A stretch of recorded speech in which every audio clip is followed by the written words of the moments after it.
Night driving ಎಷ್ಟು ಕಷ್ಟ ಇರುತ್ತೆ ನೋಡಿ. ಘಾಟ್ಗಳಲ್ಲಿ, ತಿರುವುಗಳಲ್ಲಿ ರಾತ್ರಿ ಸಮಯದಲ್ಲಿ ವಾಹನ ಚಾಲನೆ ಮಾಡೋದು ಎಷ್ಟು ಕಷ್ಟ ಅಲ್ಲ. ಸ್ವಲ್ಪ ಯಾಮಾರಿದ್ರು ಕಂದಕದ ಗುಂಡಿಗಳು.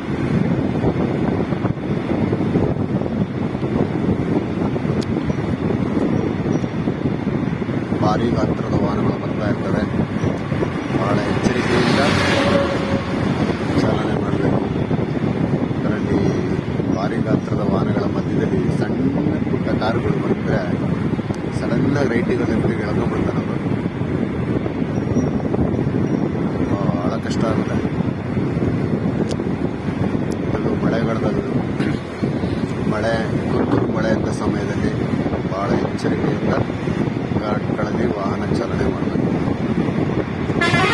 ಈ ಸೈಡಲ್ಲಿ ಇಂಚಿ ನೀಟಾಗಿರುತ್ತೆ. ಎಲ್ಲರ ಜೀವನ ಒಂಥರ ಇಷ್ಟ. ಹೇಳಿ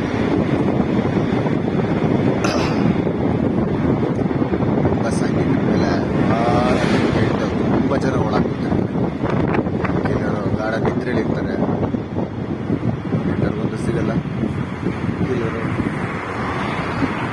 ಹಾಗೆ ಯೋಚನೆ ಮಾಡ್ಕೊಂಡು ಜೋಡಿ ಇದ್ರೆ ಮಾತಾಡ್ತಾರೆ. ಏನೇ ಇರಲಿ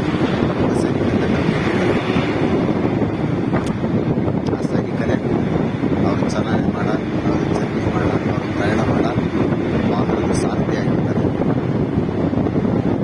ಸೈನಿಕನು ಅವನೇ, ವಾಹನದಲ್ಲಿನ ಪ್ರಯಾಣಿಕರ ಜೀವದ ಮಾನಸ್ಕಾರನೂ ಅವನೇ ಆಗಿರ್ತಾರೆ.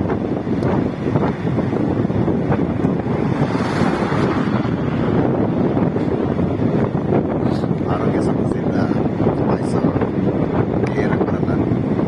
ಐ ಥಿಂಕ್ ಸ್ವಲ್ಪ ನಿಮಗೆ ಕೇಳಿಸೋದು ಕಷ್ಟ ಅನಿಸುತ್ತೆ. ಆದಷ್ಟು ವಾಹನ ಚಾಲಕರು ರಾತ್ರಿಯ ಸಮಯದಲ್ಲಿ ಭಾಳ ಜಾಗರೂಕತೆಯಿಂದ ಚಾಲನೆ ಮಾಡಿ. ನಿಮಗಾಗಿ, ನಿಮಗೋಸ್ಕರ, ನಿಮ್ಮ ಫ್ಯಾಮಿಲಿ ಒಂದಲ್ಲದೆ ನಿಮ್ಮ ಜೊತೆ ಇರೋಂಥ ನೂರಾರು ಕುಟುಂಬಗಳು ಕಾಯ್ತಾ ಇರ್ತಾರೆ. ಆದ ಕಾರಣ ಯಾವುದೇ ರೀತಿಯ ಕೆಟ್ಟ ಚಟುವಟಿಕೆಗಳು ಹಾಗೂ ಯಾವುದೇ ಮದ್ಯಪಾನ ಸೇವನೆ ಮಾಡದೆ ಸುರಕ್ಷಿತವಾಗಿ, ಸುಭಿಕ್ಷವಾಗಿ ರಾತ್ರಿ ಸಮಯದಲ್ಲಿ, ಅದು ಈ ಘಾಟಲ್ಲಿ ಹೋಗುವಂಥರ ಇರ್ಬೋದು, ನಾರ್ಮಲ್ ಹೈವೇಲಿ ಹೋಗುವಂಥರ ಇರ್ಬೋದು, ದಯವಿಟ್ಟು ಯಾವುದೇ ಮದ್ಯಪಾನಗಳನ್ನು ಸೇವಿಸದೆ ವಾಹನ ಚಾಲನೆ ಮಾಡಿ. ಭಾಳ ಜಾಗರೂಕತೆಯಿಂದ ಮಾಡಿ. ಆಮೇಲೆ ಮನೆ ಇಟ್ಟು ಮಕ್ಕಳು ನಿಮ್ಮ ಜೊತೆ ಇರ್ತಾರೆ. ನಿಮಗೆ ಹೇಗೆ ನಿಮ್ಮ ಕುಟುಂಬದವರು ಸದಾ ಕಾಯ್ತಿರ್ತಾರೋ ಹಾಗೆ ನಿಮ್ಮ ವಾಹನದಲ್ಲಿರುವಂಥ ಪ್ರಯಾಣಿಕರಿಗೂ ತುಂಬ ಇರುತ್ತೆ, ಕಾಯ್ತಾ ಇರ್ತಾರೆ. ಆದಷ್ಟು ರಾತ್ರಿಯ ಸಮಯದಲ್ಲಿ ಅದು ತಿರುಗುಗಳು ರಸ್ತೆ ಇರೋಂಥ ಜಾಗ ಹೋಗೋದು ಮೊದಲೇ ಇರುತ್ತೆ. ಅದು ಸಡನ್ ಏನು ಡಿಸಿಷನ್ ಆಗಲ್ಲ. ನೀವು ಮೊದಲೇ ಗೊತ್ತಿರುತ್ತೆ ಇಂಥ ರೂಟ್ ಹೋದ್ಮೇಲೆ ನೀವು ಆ ರೂಟಿಗೆ ಮೈಂಡ್ ಸೆಟ್ ಫಿಕ್ಸ್ ಮಾಡ್ಕೊಂಡಿರ್ತೀರ. ಇಂಥ ಟೈಮಿಗೆ ಹೋಗಬೇಕು, ಇಂಥ ಸಮಯಕ್ಕೆ ಹೋದರೆ ಹಿಂಗೆ ರೀಚ್ ಆಗ್ತೀನಿ, ಇಂಥ ಸಮಯದಲ್ಲಿ ಹೋದರೆ ಇಂಥ ತಿರುವುಗಳಲ್ಲಿ ಟ್ರಾಫಿಕ್ ಕಮ್ಮಿ ಸಿಗುತ್ತೆ, ವಾಹನಗಳ ಅಡಚಣೆ ಕಮ್ಮಿ ಇರುತ್ತೆ. ಯಾಕಂದರೆ ಪ್ರತಿನಿತ್ಯ ಓಡಾಡಿರ್ತೀರಲ್ಲ. ಆದಷ್ಟು ಮುನ್ನೆಚ್ಚರಿಕೆ ಕ್ರಮ ವಹಿಸಿ ನಿಮಗೋಸ್ಕರ ಇರೋದು, ನಿಮ್ಮ ಜೊತೆ ಇರೋದು ಕಾಪಾಡಿ. ವಾಹನ ಚಾಲಕರಲ್ಲಿ ಇದೊಂದು ಕಳಕಳಿಯ ಪ್ರಾರ್ಥನೆ, ರಿಕ್ವೆಸ್ಟ್ ಅಂದ್ಕೊಳ್ಳಿ, ಬೇಡಿಕೆ ಅಂದ್ಕೊಳ್ಳಿ, ಸಾಮರಸ್ಯದಿಂದ ಹೇಳ್ತಾರ, ಪ್ರೀತಿಯ ಮಾತಾದರೂ ಅಂದ್ಕೊಳ್ಳಿ, ಏನಾದರೂ ಅಂದ್ಕೊಳ್ಳಿ, ಬಟ್ ಒಳ್ಳೆಯದಕ್ಕೆ.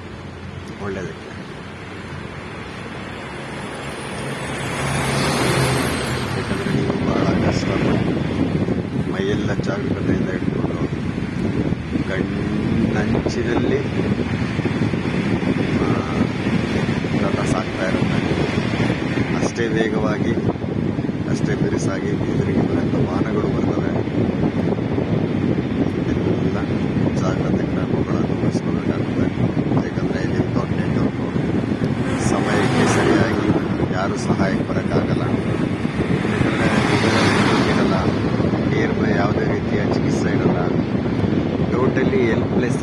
ಆಗಿರುತ್ತೆ. ಯಾರ್ಯಾರ ಅಕೌಂಟಲ್ಲಿ, ಯಾರ್ಯಾರ ಜೋಬಲ್ಲಿ, ಯಾರ್ಯಾರ ಇದರಲ್ಲಿ ಎಷ್ಟೆಷ್ಟು ಹಣ ಇದೆ ಅನ್ನೋದು ಮುಖ್ಯ ಅಲ್ಲ.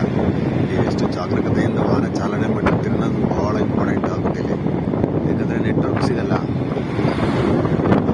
ಬರದಲ್ಲೇ ಇರೋಂಥ ಜಾಗ, ಯಾರು ಸಹಾಯಕ್ಕೆ ಬೇಗ ಧಾವಿಸೋವಾಗಲ್ಲ. ಸಹಾಯಕ್ಕೆ ಯಾರು ವೇಗವಾಗಿ ಬರೋಕ್ಕಾಗಲ್ಲ. ಆದ ಕಾರಣ ಇಂಥ ಘಾಟ್ ಸೆಕ್ಷನ್ಗಳಲ್ಲಿ ರಾತ್ರಿಯ ಸಮಯದಲ್ಲಾಗಲಿ ಹಗಲಿನ ಸಮಯದಲ್ಲಾಗಲಿ ವಾಹನ ಚಾಲನೆ ಮಾಡುವಾಗ ಬಹಳ ಜಾಗರೂಕತೆಯಿಂದ ಮಾಡಿ.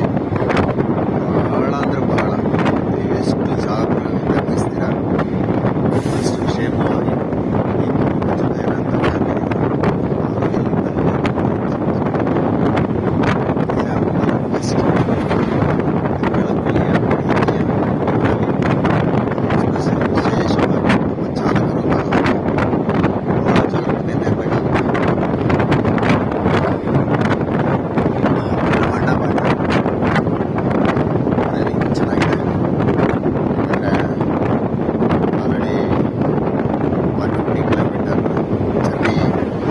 ಸಾರಥಿ ಜೊತೆ ಮಾಡಿದ್ದೀನಿ. ಸಂಜೆ ಸಮಯದಲ್ಲೂ ಮಾಡಿದ್ದೀನಿ. ಸಂಜೆ ಮುಗಿದ ನಂತರ ರಾತ್ರಿ ಸಮಯದಲ್ಲಿ ಸಾರಥಿ ಜೊತೆ ಜರ್ನಿ ಮಾಡಿದ್ದೀನಿ, ಪ್ರಯಾಣ ಬೆಳೆಸಿದ್ದೀನಿ. ಖುಷಿಯಾಗುತ್ತೆ. ಅವ್ರ ಜೊತೆ 10-20 ನಿಮಿಷ ಮಾತಾಡಿದಾಗ ಹಾಗೆ ಮಾತಾಡೋದಕ್ಕೆ ಅವರಿಗೆ ಡಿಸ್ಟರ್ಬ್ ಮಾಡುವ ಕಾರಣದಿಂದ ಅವರೆಷ್ಟು ಜಾಗೃತಿ ಅಷ್ಟೇ ಜಾಗೃತಿ ವಹಿಸಬೇಕಾಗುತ್ತೆ. ಆದ ಕಾರಣ ಅವರಿಗೆ ಡಿಸ್ಟರ್ಬ್ ಮಾಡಿಲ್ಲ. ರಸ್ತೆ ಬರುವುದಕ್ಕಿಂತ ಮುಂಚೆ ನನ್ನ ಸ್ಥಾನಕ್ಕೆ ಪ್ಲೇಸ್ಮೆಂಟ್ ಬಂದಿದ್ದೀನಿ. ಹಾಗೆ ಕಿಟಕಿಯಿಂದ ಚಿಕ್ಕ ವಿಡಿಯೋ ಮಾಡ್ಕೊತಾ ಇದ್ದೀನಿ. ತಪ್ಪಾದರೆ ಕ್ಷಮಿಸಿ. ಚಾಲಕರು ಅತಿ ಮುಖ್ಯವಾಗಿ ಕಳಕಳಿಯ ಪ್ರಾರ್ಥನೆ, ಸವಿನಯ ಪ್ರಾರ್ಥನೆ. ರಾತ್ರಿಯಾಗಿರಲಿ ಹಗಲಿನಲ್ಲಾಗಿರಲಿ ವಾಹನ ಚಾಲನೆ ಮಾಡುವಾಗ ಮಾತ್ರ ಭಾಳ ಜಾಗರೂಕತೆಯಿಂದ ಚಾಲನೆ ಮಾಡಿ.